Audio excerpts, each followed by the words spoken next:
오늘 주일 오전에 나오면서 무슨 옷을 입을까? 화려한 옷을 입고 나올까? 단정한 옷을 입고 나올까? 구두를 신을까? 편한 운동화를 신을까? 시계를 차고 올까? 시계를 두고 올까? 성경을 가지고 올까? 성경을 두고 올까? 이건 고민하시면 안 됩니다. 무조건 들고 오셔야 됩니다. 이처럼 우리가 무언가 고민하고 결정해야 될 때 결정하지 못하고 고민하는 것이 바로 이 헨리 증후군이죠. 저 역시도 마찬가지입니다. 오늘 주일 나오면서 무슨 넥타이를 맬까? 이것을 맬까? 저것을 맬까? 머리를 세울까? 눕힐까? 그렇게 고민한 찰나에 아내가 한마디입니다. 머리는 세우세요. 넥타이는 이걸 하세요. 고민이 한순간 사라지는 것이죠. 여러분, 헨리 증후군이 왜 이렇게 나타날까? 어떤 사람은 이렇게 말합니다. 어렸을 때 부모님이 모든 것을 결정해 줘서 결정을 하지 못한다.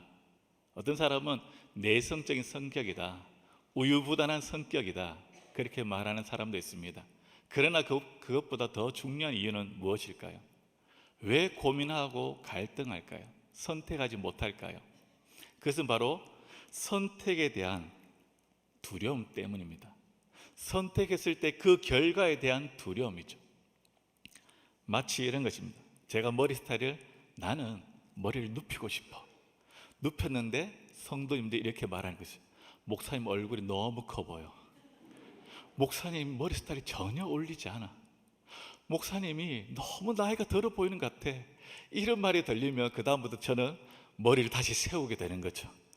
제가 선택하고 결정한 것에 대해서 다른 사람들의 그 반응, 그리고 결과에 대한 불안과 염려, 이것 때문에 우리가 늘 고민하고 결정을 하지 못한다는 것이죠.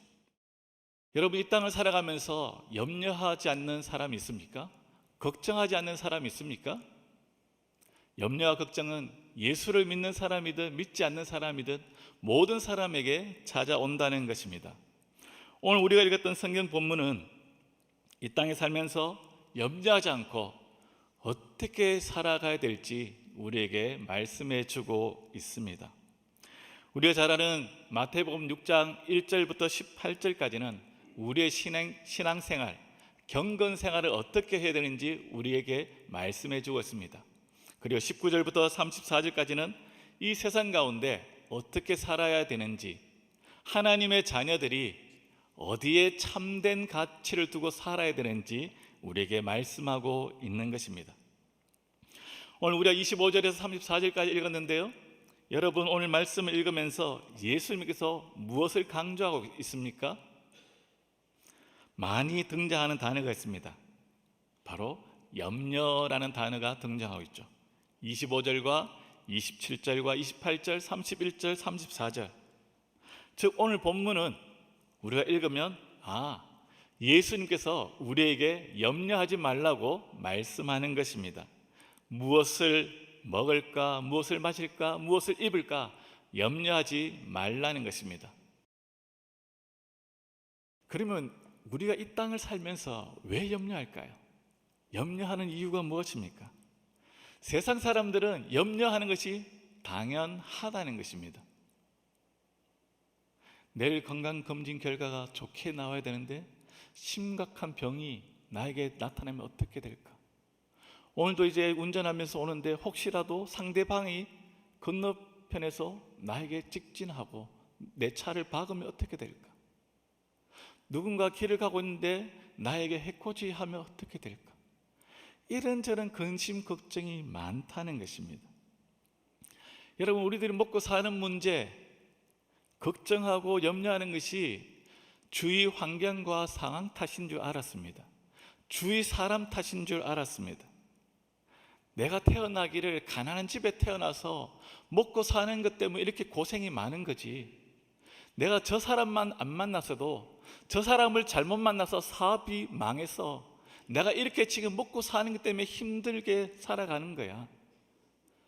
나의 환경 탓이고 사람을 잘못 만난 탓이라고 말하는 것이죠. 그러나 성경을 보시면 상황과 환경 탓이 아니라는 것입니다. 주위 사람 탓이 아니라는 것입니다. 우리 30절을 같이 한번 읽도록 하겠습니다. 30절입니다. 시작. 오늘 있다가 내일 아궁이에 던져지는 들풀도 하나님이 이렇게 입히시거든 하물며 너희일까 보냐 믿음이 작은 자들아. 네. 믿음이 작다는 것이 무엇일까요? 하나님을 전적으로 신뢰하지 못하는 것을 말합니다. 믿음이 약하여 굳건하게 신앙생활을 하지 못하는 것입니다. 이 작은 믿음은 우리의 이 세상을 살면서 환경을 지배하는 것이 아니라 환경에 눌려서 우리가 오히려 지배를 당하는 것입니다. 이 세상 가운데 세상 사람들이 감당치 못하는 믿음이 아니라 늘 세상 속에서 짓눌리고 흔들리는 믿음을 말하는 것입니다. 여러분, 왜 우리가 염려를 하면 안 될까요? 왜 염려가 나쁜 것일까요? 염려를 하면은 주위에서 하나님의 그 일하심, 하나님의 그 손길, 하나님의 그 역사심을 바라볼 수 있는 눈이 닫혀버리는 것입니다. 염려하는 그 순간 우리가 누구인지, 우리 자신이 어떤 존재인지 잊어버리게 된다는 것입니다.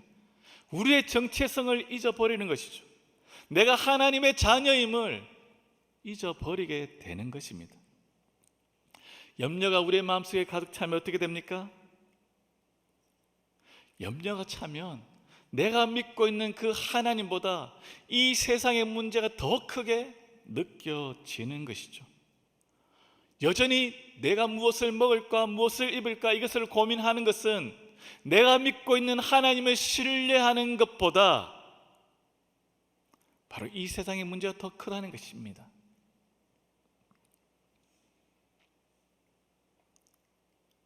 교회 일은 하나님이 전문가시지, 하나님이 이것은 도와주실 거예요. 그러나 내 자녀 문제, 내 직장의 문제, 이것은 내가 해결해야 돼. 이것은 교만한 생각입니다. 내가 경험하고 내가 당하는 그 모든 어려움보다 하나님은 더 크신 분이라고 성경은 말씀하고 있습니다. 우리는 하나님보다 세상의 문제가 더 크게 느껴지면 염려하고 걱정하는 것이죠. 믿음이 작다는 것은 하나님보다 세상이 더 크고 세상이 더 우리에게 크게 느껴지는 것입니다. 사랑하는 성도 여러분, 우리가 믿는 하나님이 어떤 분이십니까?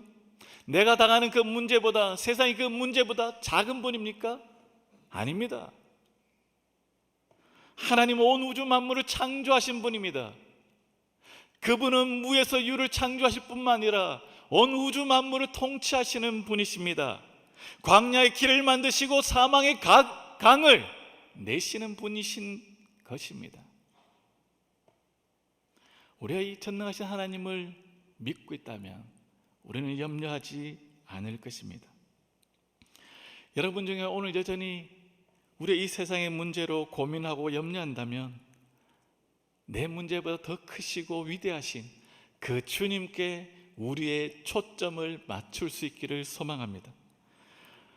우리 마음속에 하나님으로 가득 차기 위해서 기도하셔야 됩니다. 내 마음속에 하나님으로 가득 차면 우리는 염려와 근심이 떠나가게 되는 것입니다. 두 번째, 그러면 왜 예수님께서 염려하지 말라고 말씀하십니까? 예수님께서 무턱대고 염려하지 마라, 걱정하지 마라 그렇게 말씀하는 분이 아닙니다. 우리 26절을 같이 한번 읽겠습니다. 26절입니다. 시작. 공중의 새를 보라. 심지도 않고 거두지도 않고 창고에 모아들이지도 아니하되 너희 하늘 아버지께서 기르시나니 너희는 이것들보다 귀하지 아니하냐. 우리 32절을 같이 이어서 읽겠습니다. 시작. 이는 다 이방인들이 구하는 것이라. 너희 하늘 아버지께서 이 모든 것이 너희에게 있어야 할 줄을 아시느니라.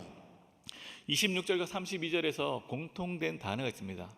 하늘의 아버지께서, 즉 예수님께서 염려하지 말라고 말씀하는 그 이유는 첫 번째는 하늘의 아버지께서 기르시기 때문이다 이렇게 말씀하는 것입니다.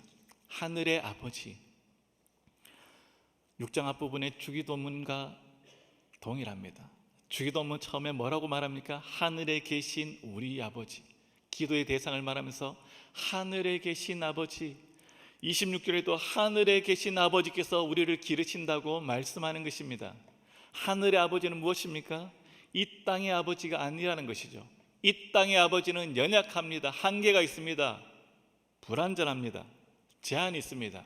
그러나 하늘의 아버지는 전능하신 분입니다. 모든 것을 하실 수 있는 분입니다.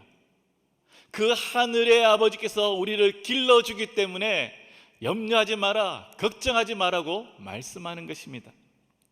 기르신다, 이 말이 무엇입니까? 엄마가 갓난 아기를 돌보는 것입니다. 엄마가 갓난 아기를 돌볼 때 잘 보시면 어떻습니까? 아기가 아무것도 하지 않습니다. 못합니다. 그냥 우는 것이죠. 울면 엄마가 다 해줍니다. 배가 고파서 우는 것인지도 알고요, 아파서 우는 것인지도 알고, 뭐가 불편해서 우는 것인지 기가 막히게 알아차립니다. 그리고 다 해주는 것이죠.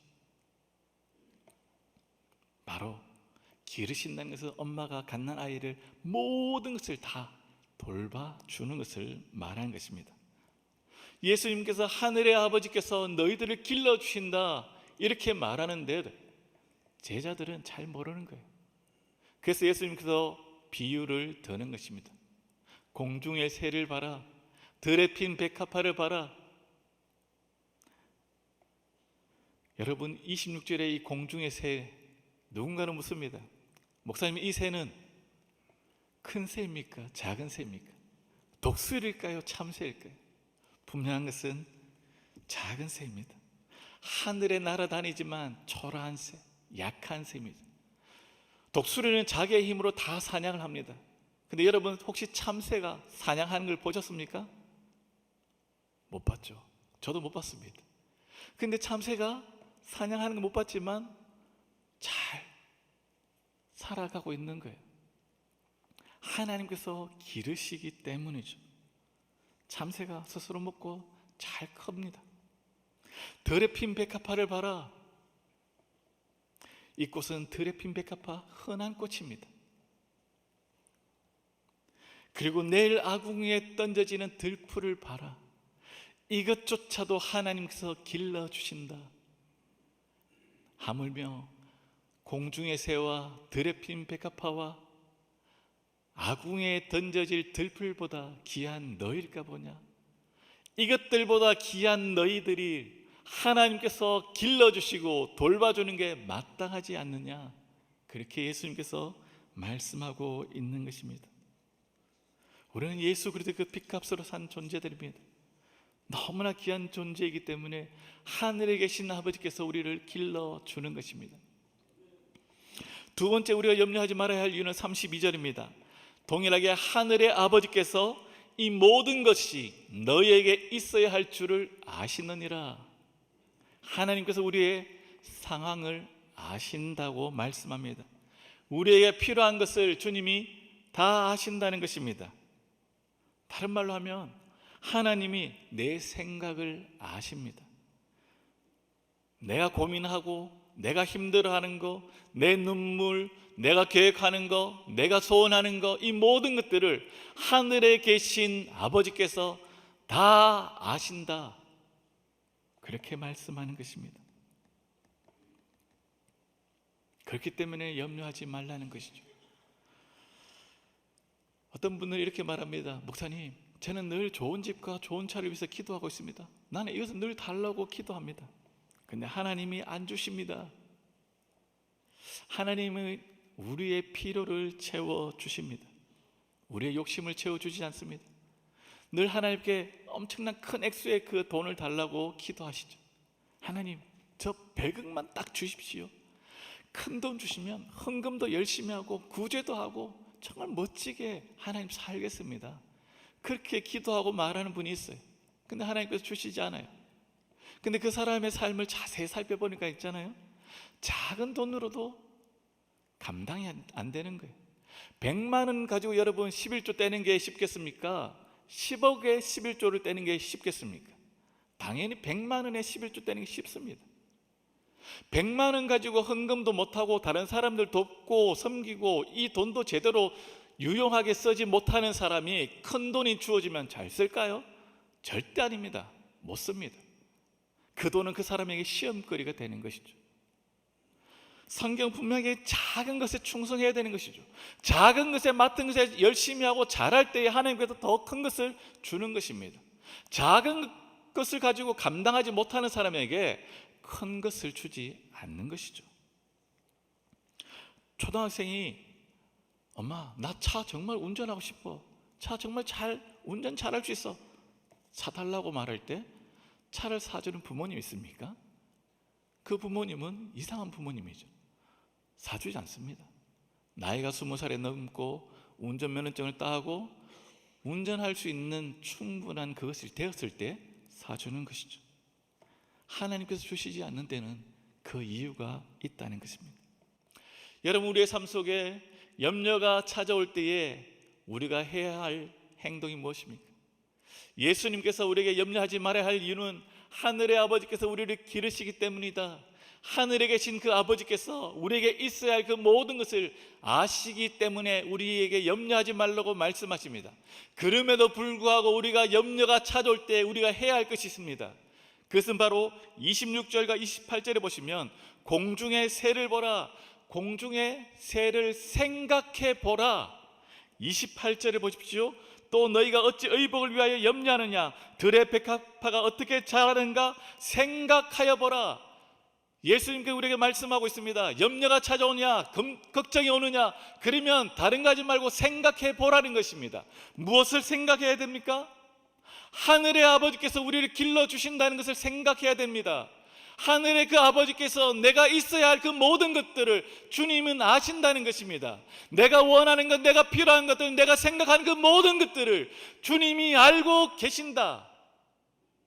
그것을 생각하라는 것입니다.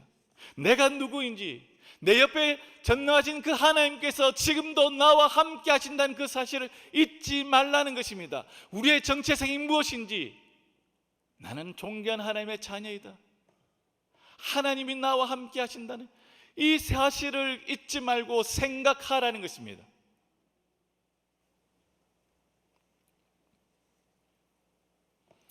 여러분, 염려 때문에 우리 자신이 때로는 초라해 보인다는 것이죠.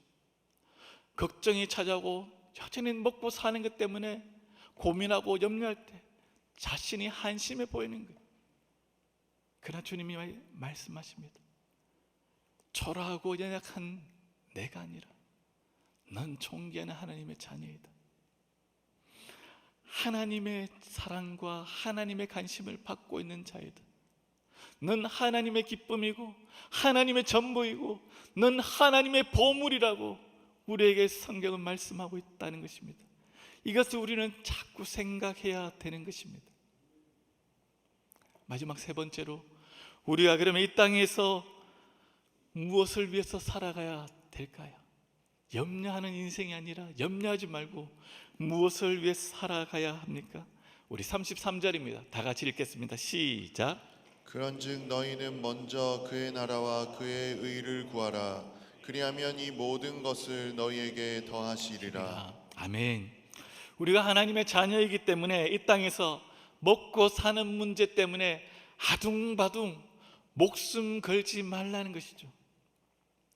여러분, 우리가 먹고 사는 것, 이 세상 가운데에 우리의 목숨을 걸어야 될 게 아니고 우리가 목숨을 걸어야 될 때는 바로 신앙생활입니다. 그렇다고 학생들이 공부를 등한히 하고 돈을 벌고 직장생활을 등한히 하라는 말이 아닙니다. 첫 번째가 바로 신앙생활이 되어야 한다는 것이죠. 오늘 말씀도 바로 먼저 그의 나라와 그의 의를 구하는 것이죠. 먼저입니다. 우선순위죠. 우리가 먼저 그의 나라와 그의 의를 구하면 이 모든 것을 너에게 더하여 주시리라.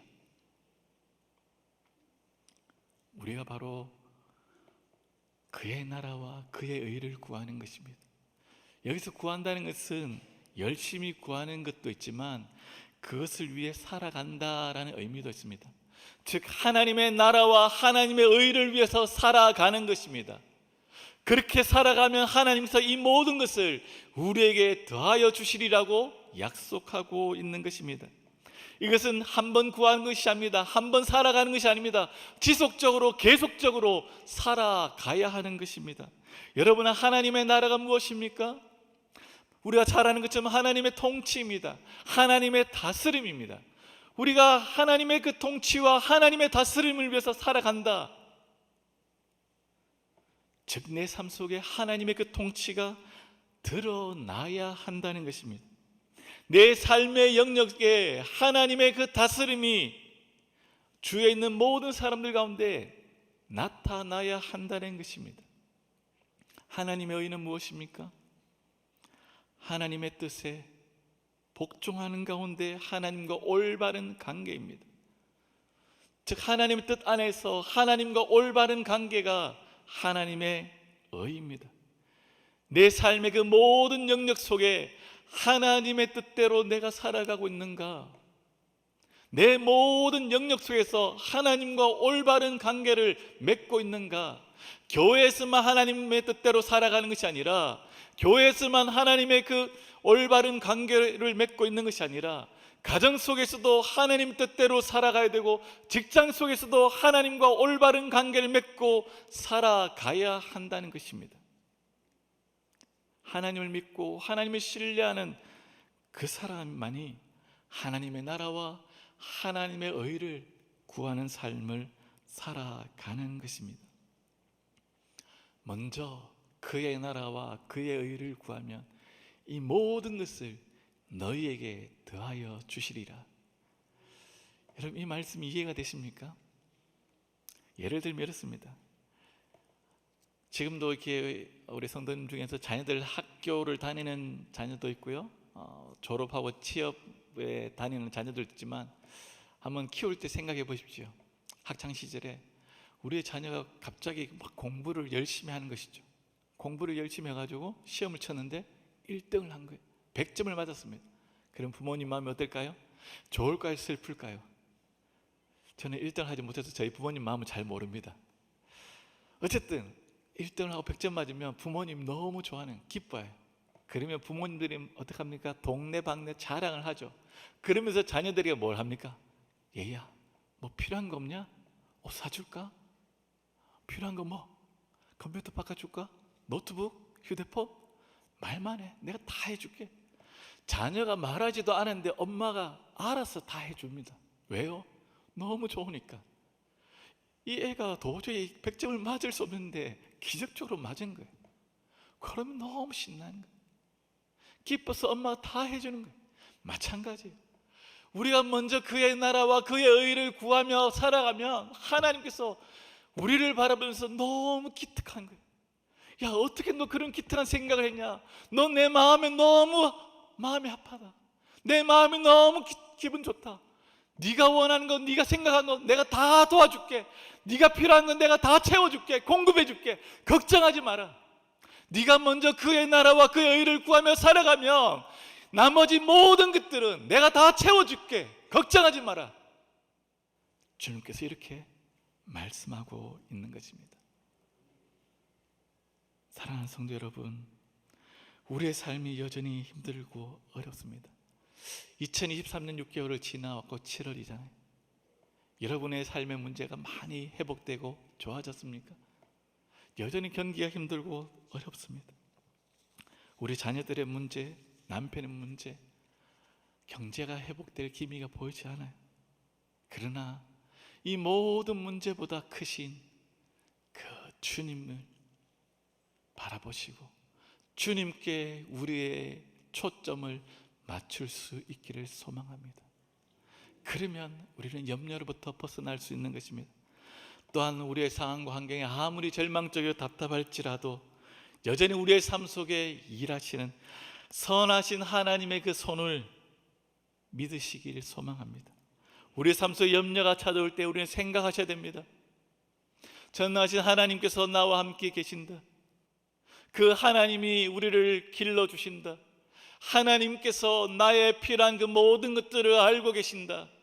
하나님께서 때가 되면 나의 그 모든 것들을 바꾸시고 회복시켜 주신다. 하나님은 반드시 내 삶을 선한 길로 인도해 주시고 우리의 삶을 역전시켜 주실 것이다. 우리가 누구인지 생각하셔야 하는 것입니다. 그리고 마지막으로 염려하는 삶이 아니라 먼저 그의 나라와 그의 의를 구할 때에 이 모든 것을 너희에게 더하여 주시리라. 이 약속의 말씀을 붙잡고 나아가는 우리 성도들 될 수 있기를 주의 이름으로 축원드립니다.